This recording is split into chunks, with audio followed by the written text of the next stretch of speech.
Bom dia, tudo bem? A mensagem que Deus colocou para mim hoje, ela diz assim: nada se compara à paz que sentimos ao receber o perdão de Jesus em nossa vida.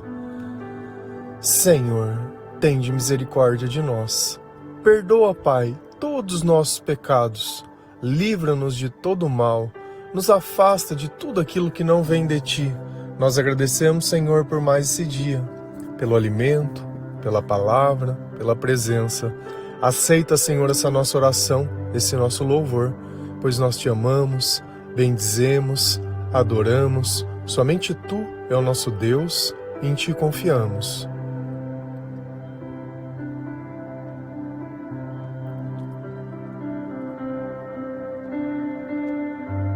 Se nós nunca tivéssemos visto a luz, será que nós conseguiríamos acreditar nela? Tudo aquilo que nós cremos depende de tudo aquilo que nós sentimos. Se você vai em alguma igreja ou frequenta ou tem alguma religião, é baseado nas coisas que você sente. Porque de alguma forma dentro dos teus pensamentos aquilo faz algum sentido para você. Ou você está tentando buscar algo baseado no que outras pessoas dizem que elas sentem. E assim nós vamos amoldando as religiões dentro de nós. Mas essa é a forma mais simplista da gente pensar em Deus. Porque Deus está além da compreensão humana. Deus é o sentimento de amor. E somente Deus é o amor. E quando o amor está conosco, nós sentimos. É como se aquele frio passasse, se a escuridão já não existisse mais. É como se a ansiedade, ela também já não fizesse mais parte do meu coração. Eu não me preocupo mais. Então, a conversa que eu tenho dentro dos meus pensamentos é sempre com Deus. Eu paro de pensar nas coisas, em tudo aquilo que eu pensava, em tudo aquilo que eu queria, aqueles sonhos que sempre se acabavam, as coisas que não aconteciam, e começo a criar um senso muito maior dentro de mim. Um senso de eternidade, um senso de pertencimento. Aquele sentimento de solidão, de vazio, de abandono, ele também não existe mais. E eu descubro algo ainda maior. O que me separava de Deus? Era o meu pecado, ou a minha desobediência, a minha rebeldia, e tudo aquilo que eu contrariei à vontade de Deus e aquilo que é bom. E aquilo que é perfeito, e aquilo que é agradável a Deus, e comecei a buscar os meus próprios interesses, baseado apenas nos meus pensamentos. Então, se eu baseio a minha vida apenas em mim, eu sou pecador, eu não tenho nada de bom dentro de mim. Qualquer coisa boa que eu faço é baseado em um sentimento de interesse, ou de querer causar boa impressão nas pessoas, ou de parecer algo que eu não sou, ou porque eu quero algo. Mas tudo se baseia nas coisas dessa vida. Se a gente olha lá na palavra de Deus e começa a analisar todas as pessoas, tirando Jesus, todos foram falhos. Todos. Não existe nenhum outro que seja perfeito. Por isso que ele é o nome que está acima de todo nome e é a quem nós procuramos. Tá. Mas existe um homem em especial que Deus ele define como homem segundo o meu coração, que era quem? Davi. Mas quando nós olhamos a vida de Davi, Davi cometeu diversos erros. Ele era guerreiro, ele matou pessoas, ele traiu pessoas, ele desobedeceu a Deus. Então, por diversos momentos, nós olhamos Davi contrariando esse sentimento, essa vontade. E ele sentia que, quando ele contrariava Deus, os sentimentos deles ficavam totalmente descontrolados. Por isso que as pessoas elas gostam de ler os Salmos, porque foi ele quem escreveu, porque lá ele descreve como ele se sentia. E na maior parte do tempo nós nos sentimos mal e ficamos querendo culpar as pessoas, colocando a culpa em alguém, colocando as coisas em alguém, procurando refúgio no mundo, nos vícios, e achando que isso é o normal de se viver e que isso só vai passar de uma forma. Quando você formar a tua família, ou quando você tiver dinheiro, ou quando você tiver um filho, ou quando você sarar, sempre tem um quando, e é sempre no futuro. Nunca é algo agora que você pode fazer, mas quando a gente começa a olhar mesmo os Salmos, a gente percebe que tem coisas que são viradas de chaves. São comportamentos que ele teve, mediante ao que ele escrevia, que mudou a vida dele. É assim como eu fazia. Hoje, aquilo que nós ouvimos nas músicas era como eu me sentia e como eu me sinto hoje. São coisas totalmente diferentes, mas quem me curou foi a palavra, foi o Espírito Santo, foi o arrependimento. Então, se a gente vai lá no Salmo 51, versículo 3 a 7 e 13, a palavra do Senhor ela diz assim: Pois eu conheço bem os meus erros, e o meu pecado está sempre diante de mim. Contra ti eu pequei, somente contra ti, e fiz o que detestas. Tu tens razão quando me julgas, e estás certo quando me condenas. De fato, tenho sido mau desde que nasci. Tenho sido pecador desde o dia em que fui concebido. O que tu queres é um coração sincero. Enche o meu coração com a tua sabedoria. Tira de mim o meu pecado e ficarei limpo. Lava-me e ficarei mais branco do que a neve. Então ensinarei aos desobedientes as tuas leis e eles voltarão a ti. Então esse salmo é de quem? De Davi. E Davi, nesse momento que ele escreveu esse salmo, ele tinha sido confrontado por Natã, que era um profeta. E o que Natã foi lá confrontar Davi? Porque ele tinha cometido adultério. Tinha engravidado a moça que ele tinha cometido adultério. E ao invés de assumir as consequências, detalhe, a pessoa a qual ele cometeu adultério era um oficial dele, um soldado dele. E ao invés dele assumir as consequências, o que ele fez? Tentou que esse oficial tivesse relações com a esposa dele, para dizer que aquele filho não era dele e colocasse o problema no colo do outro. Não deu certo. Então ele decidiu mandar Urias para a frente de batalha para que Urias fosse morto. E foi exatamente assim que aconteceu. Então Batseba, que é a mãe de Salomão, ela teve um filho antes. E esse filho, ele nasceu, mas depois morreu, entre aspas, como castigo de Deus pelo que Davi tinha feito. Então quando Natã foi confrontar Davi, ele cria uma parábola e uma história dizendo que uma pessoa ela tinha apenas uma ovelha e existia outra pessoa que tinha muitas ovelhas. E essa pessoa que tinha muita, quando ela foi dar uma festa, ao invés dela pegar das ovelhas dela, ela pegou a ovelha do outro, a única ovelha que ela tinha. E ele usou essa metáfora, essa parábola para comparar e dizer, olha, é você essa pessoa que tinha muitas ovelhas, mas foi pegar a da pessoa que só tinha uma. E tomado pela culpa, e tomado por todo esse sentimento, pelo descontrole, por tudo aquilo, ele tinha uma base para comparar. Porque Davi já serviu a Deus. Davi já esteve na presença de Deus, ele já obedeceu à voz de Deus. Então, quando nós nos aproximamos do Espírito Santo, nós conseguimos identificar comportamentos que vêm de Deus e que não vêm. E o que a gente precisa às vezes entender é que entre eu cometer o erro ou entre eu desobedecer a Deus, existe algo que aconteceu antes, que foi o quê? O diabo tomar a minha mente. Porque era costume dos reis, eles, no final do ano, eles irem batalhar. Então eles saíam todos para as batalhas. E esse ano Davi decidiu que ele não ia. Todo mundo foi, só ele ficou. Então dentro dele já existia uma pretensão de se fazer algo. E ele estava lá no palácio olhando. E ele viu essa moça que estava lá passando, se banhando, não lembro exatamente o contexto. E ele sentiu desejo, e ele sentiu atração. Então olha como tudo começou na cabeça até se consumar no fato. Por isso que Jesus ele diz, olha, se vocês só de pensar em adulterar, vocês já cometeram adultério. Porque se esse tipo de pensamento está em vocês, eu não estou em vocês. Vocês não estão pensando da forma que Deus pensa.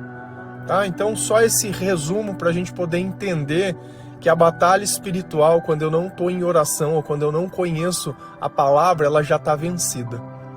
E ele começou dizendo, pois eu conheço bem os meus erros. Você conhece os seus erros? Você sabe o que você fez? Você sabe quais são os problemas? Eu tenho certeza que você sabe. E o meu pecado está sempre diante de mim. Ou melhor dizendo, o meu pecado está sempre nos meus pensamentos. Porque o problema de todo mundo está no pensamento. Quando uma pessoa ela vai no psicólogo, ela vai reclamar do quê? Do que ela tem pensado. E o psicólogo vai tentar dar algum discernimento, alguma coisa para ela ter argumentos contra esses pensamentos e ver se eles se desfazem. Quando uma pessoa vai num psiquiatra, ela tem pensamentos que ela quer dominar esses pensamentos. Quando você bebe para tentar sentir felicidade, pensamentos. Quando uma pessoa se droga, pensamentos. Então, quando eu não aceito a realidade, eu não aceito os fatos, eu não aceito os meus erros ou que as outras pessoas elas possam ter escolhas, eu começo a sofrer pelos meus pensamentos. Não me falta comida, não me falta água, não me falta banho, não me falta nada. Fisicamente, todas as coisas deveriam estar bem, mas dentro de mim existe uma insatisfação. E Davi, ele olhou e disse: eu sei que tem alguma coisa de errado comigo, e começou pelas coisas que eu fiz. E o que eu fiz me afastou de Deus. E aí você precisa encontrar na tua vida qual foi o momento que te afastou de Deus. Qual foi o pecado, qual foi a desobediência que você sabia que aquilo era errado e isso continua ainda dentro de você. Eu vejo às vezes pais e filhos que eles têm dificuldade em se relacionar, em se perdoar. Esse muitas vezes é o começo de tudo. Nós temos que viver bem com todas as pessoas. Viver bem não é conviver. Eu entendo que as pessoas nessa batalha espiritual possam não estar com o mesmo Deus que eu estou e está tudo bem. Mas não vai ser dentro de mim que vai existir raiva, ódio, mágoa ou qualquer tipo de sentimento de culpa, achando que essa pessoa ela poderia ter feito algo a mais do que ela fez. Até nós chegarmos à fase adulta, a maior parte das coisas nós esquecemos. As coisas de quando nós éramos crianças, muitas coisas nós nem lembramos. Talvez só coisas que sejam traumáticas, mas de resto nós esquecemos. Mas alguém cuidou de você. Alguém pegou em você quando você chorou no berço. Alguém tirou o sustento que você recebe. Alguém colocou comida no teu prato e fez alguma coisa. Então não dá pra gente ignorar também que tudo seja ferro e fogo como a gente imagina. Mas o diabo, ele gosta de colocar coisas na nossa cabeça. E Davi, ele entendeu aonde estava o erro. Ele sabia que ele tinha acabado de fazer algo que estava errado e começou a puxar o fio da culpa, dizendo: contra ti eu pequei, somente contra ti e fiz o que detestas. Aqui parece que o pecado foi cometido contra Batseba, que o pecado foi cometido contra Urias, o marido dela. Mas não, o pecado foi contra Deus. Porque se nós vivemos por Deus, se nós estamos numa batalha espiritual, quando eu faço mal às pessoas, eu estou servindo o diabo. Então eu estou dando a autoridade da minha vida ao diabo. Então eu não estou pecando contra as pessoas, eu estou pecando contra Deus. Eu não tenho obediência às pessoas, eu tenho obediência a Deus. A consequência dos meus pecados fica sobre as pessoas, mas é contra Deus que eu estou pecando. Então é para Ele que eu preciso me reconciliar. E às vezes nós pedimos desculpa para as pessoas, mas não pedimos desculpas para Deus. Achamos que para Deus nós não fizemos nada. Nós temos que conversar com o Senhor, nós temos que admitir para o Senhor. E Ele disse: olha Deus, você me perdoa. Eu fiz errado, eu fiz aquilo que você detestas. Tu tens razão quando me julgas e está certo quando me condenas. Olha como ele entende e aceita que o que ele fez é digno de condenação. E a condenação de Deus vem como? Será que vem através do sofrimento físico ou vem através do sofrimento psíquico? É na psique, porque Deus se afasta de nós. Quando ele se afasta, quem vem? É o diabo. E o diabo sabe que na tua cabeça você merece o que está passando. Você acha que ele vai pôr pouco ou muito sofrimento dentro de você? E assim nós vamos construindo os nossos sentimentos e entendendo a nossa vida. Ao invés da gente se reconciliar com Deus, por que Jesus dizia: olha, arrependam-se, arrependam-se, pois o reino de Deus está perto? Para que nós pudéssemos fazer parte desse reino. Porque quando eu me reconheço pecador, eu estou entendendo que o problema não está em Deus, o problema não está nas pessoas, o problema ele está em mim. De fato, tenho sido mal desde que nasci. Será que você consegue admitir isso? Tenho sido mal desde que nasci? Será que uma criança ela é boa ou ela é mal desde que ela nasceu? Quando Jesus diz que deixe que as crianças venham a mim, ele está falando sobre a pureza das crianças, que as crianças elas não têm interesse, que as crianças elas não têm nada a oferecer, mas elas precisam de Jesus tanto quanto nós. Porque se a gente acha que a gente nasce puro e se torna impuro no meio do caminho, tem alguma coisa errada. Olha como Davi ele tem um discernimento desde que eu nasci. Nós temos que ensinar o evangelho a todas as pessoas. Não tem como a gente abolir alguém de ouvir a mensagem de Deus, de ouvir louvores, de saber sobre Jesus Cristo e sobre ser pecador e se arrepender. Talvez você possa falar, poxa, mas uma criança ela não tem pecado, o que ela fez? Mas no pensamento dela, ela começa a construir. Veja que mesmo sendo criança, ela consegue mentir, ela consegue enganar, ela consegue manipular. Ela já aprende a manipular desde criança, tem coisa que ela chora e nem está sentindo nada, só para conseguir o que ela quer. E é o que? A atenção dos pais. Pais que não têm autoridade sobre crianças, a criança tem autoridade sobre ele. Porque no final, quem tem a última palavra? A vontade de quem foi feita? A vontade de Deus nós temos uma dificuldade muito grande para fazer, mas quando nós queremos, entre aspas, mostrar alguma coisa para alguém, nós fazemos a vontade dela sem pensar. Tenho sido mau e pecador desde o dia que fui concebido, então todos nós nascemos pecadores. O que tu queres é um coração sincero. Enche o meu coração com a tua sabedoria. Deus quer que nós conseguimos admitir. E nós só conseguimos fazer isso como? Com sabedoria. Nós sempre falamos sobre a sabedoria. E a sabedoria vem da onde? Vem de Deus, que é a capacidade de nós podermos entender esse mundo espiritual, de saber que não está em nós os pensamentos, mas são os espíritos que estão perto de nós, que os sentimentos são produzidos por esses espíritos, e que assim nós conseguimos nos pautar sobre o que é certo e o que é errado. E ele entende o fundamental das coisas. Tira de mim o meu pecado. Quem que pode perdoar pecado? Jesus. Quem que pode fazer com que eu me reconcilie com Deus? Jesus. Quem que me convence sobre pecado? O Espírito Santo. Então, quando nós começamos a ler a Bíblia, lá em Mateus, não entendemos nada porque a nossa mente está tomada por Satanás, mas dentro de nós existe uma vontade de ir além, de sair desta condição. E aí nós começamos a enxergar um pouquinho e a sentir coisas que nós não sentíamos. Não está vindo da nossa compreensão. Não é uma coisa que nós podemos compreender, mas é uma coisa que nós podemos sentir. E existe uma mudança. Tira de mim o meu pecado e ficarei limpo. Lava-me e ficarei mais branco do que a neve. Existia uma mudança, aonde ele se sentia sujo e ele não se sente mais. Como eu sei que Deus ele me perdoou? Porque eu já não sinto mais o peso da culpa. Não que eu deixei de ser pecador. Porém, dentro da minha cabeça eu consigo distinguir o que é o bem, o que é o mal, o que é o bom e o que é o ruim, o que agrada e o que não agrada. E ao invés de ficar vivendo uma vida presa em coisas, eu vivo uma vida servindo ao Senhor, me colocando à disposição da vontade de Deus, quebrantando o meu coração, confessando o meu pecado ao Senhor e entendendo que dentro dos meus pensamentos já não existe pessimismo, eu já não olho as pessoas com maldade, mesmo que as pessoas elas sejam más, não sou eu que vou condenar essas pessoas.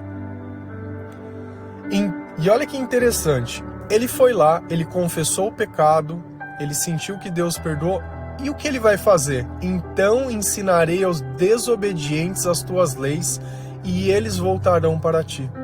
Por que eu falo que todo mundo que se arrepende começa a evangelizar? Está na palavra. Então ensinarei aos desobedientes. Quem são os desobedientes? Os meus amigos, os meus familiares, as pessoas que não conhecem o Senhor. E eu também era um desobediente. Veja como se todos nós nascemos no pecado, todos nós somos desobedientes. Então eu tenho que voltar através do meu testemunho, da minha confissão. Isso tem que fazer parte. Não dizer só as coisas boas, mas dizer aquilo que é completo. Completo. Senão não tem o menor sentido. Não tem sentido a gente ter um testemunho de transformação e esconder isso. E as pessoas sabem quem nós somos. Então olha como existe, além da confissão de culpa, dentro de nós a necessidade de evangelizar e ajudar outras pessoas a saírem da escuridão. Se a gente vai lá em Filipenses 4, versículos 6 a 8, a palavra do Senhor ela diz assim: não se preocupem com nada, mas em todas as orações peçam a Deus o que vocês precisam e orem sempre com o coração agradecido. E a paz de Deus, que ninguém consegue entender, guardará o coração e a mente de vocês, pois vocês estão unidos com Cristo Jesus.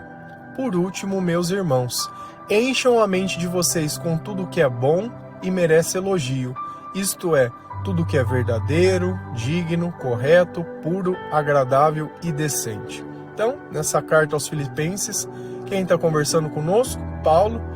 E essa carta ele também escreveu enquanto ele estava preso em Roma, lembrando sempre que quando nós temos um chamado, nenhuma grade pode segurar nós dentro de algum lugar. Nós vamos continuar nos manifestando da forma que for possível, porque se os nossos pensamentos estão no Senhor, a solução também vai vir do Senhor. Quando ele fala, não se preocupem com nada, se a gente pegar outras traduções da Bíblia sem ser a NTLH, vamos pegar lá a ARA, a NVI, sabe que palavra que ele vai usar aqui? Não fiquem ansiosos. Você sente ansiedade? Esse é um sentimento que comumente eu escuto das pessoas. Ai, como eu tô ansioso. A ansiedade é a vontade de viver no futuro, de que algo aconteça, mas você não sabe. Na verdade, a ansiedade ela está dizendo um pouquinho mais, que você ainda não encontrou o seu propósito para Deus, que você ainda não está obedecendo ao Senhor, que algo tem te incomodado, te preocupado. Então a preocupação faz com que eu tente resolver os meus problemas pela minha capacidade. Então quando eu estou preocupado por causa de um problema, eu vou tentar encontrar alguém que possa solucionar. E por que essa pessoa não pode ser Deus? Por que na minha preocupação eu não converso com o Senhor? E olha o que ele fala depois. Não se preocupem com nada, mas em todas as orações peçam a Deus. Então, será que a preocupação, a ansiedade não é falta de conversa com Deus? De eu pedir para Deus aquilo que eu acho? Mas no final você vai perceber que conforme nós nos aproximamos de Deus, menos nós pedimos e mais nós agradecemos, porque nós percebemos que tudo que era necessário nós já temos. Não nos falta nada. E quando nós entendemos isso, as coisas elas começam a abundar na nossa vida, porque nós já não gastamos mais dinheiros com fugas. Poxa, sai para comer alguma coisa ou para ir num lugar, como é caro bebida, como é caro continuar fugindo, como é caro as coisas que você gosta. Por quê? Porque dentro de você existe um sentimento de insatisfação que é da ausência de Deus, mas você tenta se ocupar com coisas. É engraçado, né? Quando as pessoas elas têm mania de sair e aí elas tiram a foto da comida e postam. Eu não entendo isso. Qual que é a tua intenção? Você quer provocar desejo? E quem não pode comprar aquela comida? Ele fica passando vontade? Quando eu era criança, se tivesse mais pessoas junto comigo e eu tivesse com vontade de chupar um sorvete, alguma coisa, se eu não tivesse condição, eu não chupava, porque eu não queria provocar desejos. Tanto que meu pai uma vez até ficou bravo, porque fui no mercado e comprei as coisas e dei para outras pessoas também. Quem entende isso? Ele trabalhou, ele tem razão no que ele está falando, mas dentro de mim existia um sentimento. E isso não quer dizer que eu seja bom e ele seja malvadão. Não funciona assim as coisas. Cada pessoa está com um espírito, está com uma mentalidade. Mas cada um nasce com um chamado, com um propósito, e às vezes a gente não entende. Assim como ele faz coisas que eu não entendo, ele ajuda pessoas que eu não entendo, e assim é a vida de cada um. Não é a minha vida que diz quem é certo ou quem é errado. Nós não falamos sobre ouvir os dois lados, sobre o que é certo, sobre o que é errado. Então nós temos que sempre perceber que nas pequenas coisas Deus diz grandes coisas. E a gente também precisa entender que dentro dos nossos pensamentos Deus pode habitar ou não. E para Deus habitar dentro do nosso coração, nós precisamos orar, nós precisamos conversar com Ele. E peçam a Deus o que vocês precisam. E orem sempre com o coração agradecido. pedindo sempre sabendo que Deus atende e que Deus tem feito muito mais do que eu tenho pedido. E aqui olha que interessante, e a paz de Deus, que ninguém consegue entender. Então se eu oro, entregando a minha preocupação, a ansiedade para Deus, eu vou sentir o quê? Paz. E eu não consigo explicar a razão, porque às vezes vai estar tudo dando errado. Tá uma, entre aspas, uma desgraça, sabe? Parece que tudo dá errado, tudo que era para fazer não aconteceu, tudo que você tinha planejado deu errado, tudo que você esperava não aconteceu, e céu tudo, tá tudo de ponta cabeça e você tá bem. Não está sofrendo. Por quê? Porque você buscou o teu refúgio no Senhor. Você sabe que nada acontece fora da vontade dele. Só que as pessoas, elas também têm vontade, elas também têm escolha. E quem não está alinhado com Deus vai estar vivendo à base de sofrimento e tentando tirar esse sentimento de si, ela vai buscar coisas que nem sempre são. Como Salomão nos ensinou, tudo é ilusão.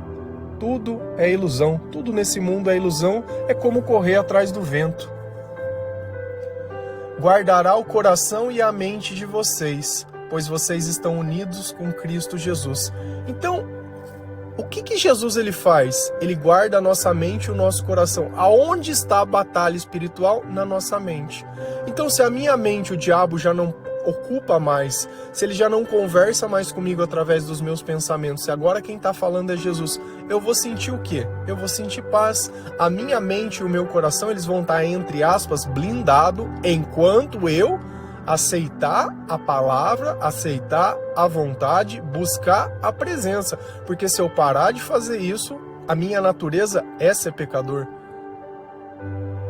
Por que você limpa a tua casa todos os dias ou uma vez por semana? Porque a tua casa ela começa a sujar de novo. Assim também é a nossa vida. Se a gente não conserva limpo, se você usa a louça e lava, sempre a louça vai estar limpa. Mas a louça estava suja, mas você limpou. Assim é quando nós temos uma vida cheia de oração. Dá para entender? Você imagina uma vida inteira sem nunca ter orado. É uma casa que você fez comida o tempo inteiro e tá ali as panelas tudo sujas. E você sempre que vai fazer precisa usar uma panela suja. Como que vai ficar bom? Como que vai dar certo? Por último, meus irmãos, encham a mente de vocês com tudo o que é bom e merece elogios. Olha a palavra que ele usou, mente. Enchi a minha mente com o que é bom. E o que é bom? A palavra de Deus é bom. Louvores que estão baseados na palavra de Deus é bom. Pensar nas coisas que estão na Bíblia são boas. Pensar na minha vida é bom. Pensar nas coisas erradas que eu fiz e não quero mais fazer são boas. Pensar em como eu posso ajudar as pessoas, me compadecer pelas pessoas, servir a Deus, isso são coisas boas. Agora, ficar pensando no que o meu pai, a minha mãe, o meu irmão, o meu chefe, alguém poderia fazer por mim, péssimo. Toda vez que eu coloco a minha expectativa ou eu dependo emocionalmente de alguma coisa, isso é péssimo. Porque se a pessoa não fizer, eu vou me sentir insatisfeito, como se nada tivesse acontecendo. Então eu tenho que pensar em tudo que merece elogios. Isto é, tudo que é verdadeiro, nós sabemos que a verdade está na palavra de Deus, que tudo que é verdadeiro depende do Senhor. Tem gente que fala assim, mas é difícil falar a verdade. É difícil quando o diabo está na tua mente, porque quando você faz as coisas certas, você só faz um reflexo. Você só está apenas contando um fato. Difícil se torna quando o diabo está dentro de nós, porque o diabo é o pai da mentira. Tudo que é digno, tudo aquilo que nós fazemos e não nos arrependemos, tudo aquilo que deixa como orgulho, né? As pessoas que nos veem fazendo, nosso pai, nossa mãe, as pessoas que nos conhecem, elas ficam orgulhosas, traz dignidade às pessoas. Tudo que é correto. Então eu sei o que é certo. Se eu estou fazendo as coisas do jeito certo, é o jeito que Jesus ensina. Quem está guardando a minha mente? Jesus. Então, se Jesus não guardar a minha mente, eu vou fazer tudo errado. Tem jeito de uma pessoa ser boa sem Deus? Não tem jeito. E eu acho que cada dia mais vocês conseguem compreender isso. Porque o diabo, ele coloca dentro de nós que nós somos boas pessoas, mas nós não somos. Isso é mais uma mentira que ele conta. E aí fica confuso, porque eu sendo uma pessoa boa, por que tem tanta desgraça na minha vida? Por que tem tanto sentimento ruim na minha vida? Por que eu estou tão insatisfeito? Por que tem tanta escuridão? Porque não existe a luz? Porque não existe Deus? Porque não existe arrependimento? Tudo que é puro não é impuro. O Senhor ele ensina que a maldade está nos olhos de quem vê. Para uma pessoa impura, tudo é impuro. Então, tudo que eu vejo, eu acho que é problema. Tudo que eu vejo, eu acho que é errado. Tudo que eu acho que está distorcido. O puro não. Ele olha as coisas e está tudo bem. Ele não fica criando coisas. É como se você pegasse para uma criança uma coisa que seja sugestiva. Por exemplo, uma maçã. Corta no meio. Você mostra para um homem, o homem já está com a cabeça, já viu milhões de coisas, ele vai imaginar um órgão genital feminino. Uma criança, ele vai olhar uma maçã.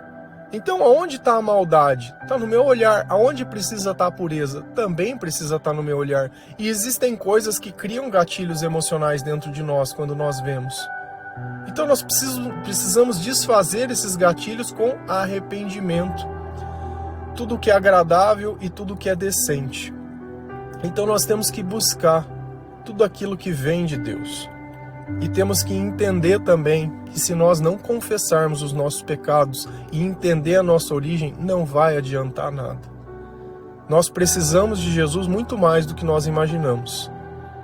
Porque sem Jesus, os nossos sentimentos eles continuam a ser descontrolados. Nós nos cansamos da vida, nós nos cansamos de tudo aquilo que nós sentimos. E aí chega um ponto onde a nossa vida ela já não tem mais nem valor e nem sentido. Amém?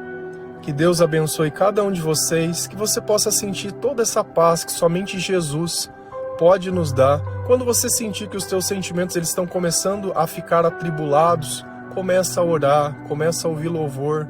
Deixei um monte de música para vocês ouvirem. Nós não fazemos nada com interesses financeiros. Às vezes reclamam, não tem interesse financeiro nenhum, não quero nada de vocês. A única coisa que eu quero é poder retribuir como Davi falou, eu vou voltar e ensinar os desobedientes. É só isso. Só isso, mais nada. Tá? Se você puder ajudar também a ensinar os desobedientes, saiba que você está fazendo a vontade de Deus também. Amém? Que Deus abençoe cada um de vocês. Feliz a nação cujo Deus é o Senhor. Um bom dia.